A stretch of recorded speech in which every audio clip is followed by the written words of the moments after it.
Welcome to the chart tool tutorial. This actually will be a two-part tutorial to show you how to use the app. If you're following along on an iPhone, you're not going to have any trouble. It's pretty much the same. Up here in the left-hand corner, you'll see a little button that says chart tool on it. If you open that, you'll see the main panel, which will open up. In the first instance, it'll open up the context for the ticker that's in the main window, and I'm currently looking at the S&P 500. So it'll open up some thumbnails, daily, weekly, monthly, quarterly, and it'll show me, or you, whatever charts you've saved for that particular ticker. On the far left, there's a tagging system. It's very easy to tag and untag a ticker. So if I tap here, that tags the S&P as currency. Obviously it isn't, so I don't want to do that. At the bottom, you can add a new tag, right? Very easily. And it shows up there. Or you can delete the tag like that. Okay, I have one called new tag there that I'm going to delete. Okay, and as you can see, these are all the different attempts I've made to make this video, each time adding a new tag. All right, you can remove it like that. If you open the search panel and you don't do anything, the first thing it'll do is show you tickers that you've looked at recently.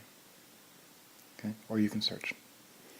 There's a green button here, and the green button always refers to the ticker in the main window, in this case the S&P.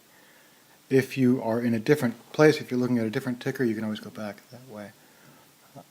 If you click on Recents, it'll show you charts that you've edited recently. Okay? Roughly in chronological order. And you can tap on them to open. Okay, and they open right here. Now this is the banking index, BIX.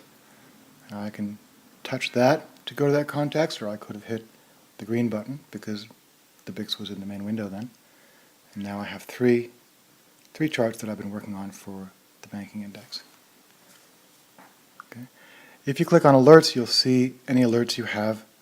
And we're going to discuss alerts more in a minute, but just so you know, this is where they show up.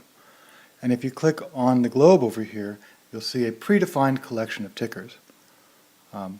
They are, for the most part, global indices, things like the banking index, things like the VIX, things that you'll want to look at to just to judge the overall health of the market. Something interesting is happening. Whoops. Something interesting is happening right there, I noticed. What is that? The biotech index. You can kind of see that it's spiking. Let's take a look at daily.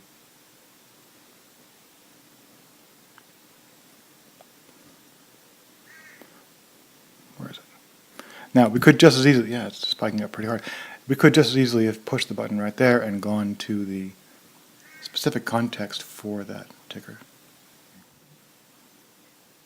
There we go. Just like that. So, there's the biotech index. Here are all the charts that I've worked on. I want to load one, I can just tap on it. There it is in the main window. And that covers what's up here. Now there's two sections here. There's a charts section and there's a www section. You'll note that at the top, here let's take a look at a stock here. Let's take a look at Walmart. Okay. At the top of each context area, you'll note links to Yahoo, Google, Edgar, and Twitter. If you tap those, it'll go to the context-specific page for those sites. So this is the Walmart page on Yahoo Finance. Okay, same thing for Google, same thing for Edgar. If you touch Twitter, it'll first of all log you into Twitter, and then it'll search Twitter for that ticker. Now, one nice thing about the Twitter implementation is that wherever there's a ticker inside of a tweet, you can touch it and it'll take you back to the context section and show you the context of that specific. So we're now looking at Pepsi. We can go back here. We haven't lost our Twitter page. We can look at Home Depot and so on. I have some Home Depot charts, turns out. Okay.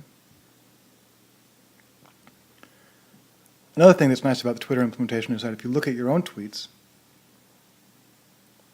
it'll load both the chart that you uploaded to Twitter and how that chart looks today. Now let's go back far enough to find one that actually looks different. Oh, here's one.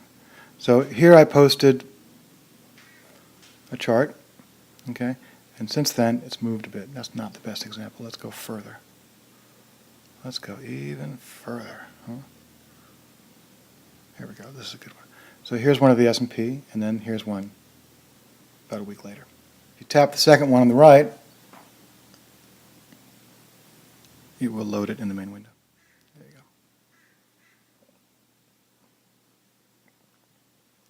Okay, good. At the bottom here, if you touch Google or Yahoo or Help, it'll go to the Google Finance homepage, the Yahoo Finance homepage, and a help page on my site, where you can write to me if you have any trouble.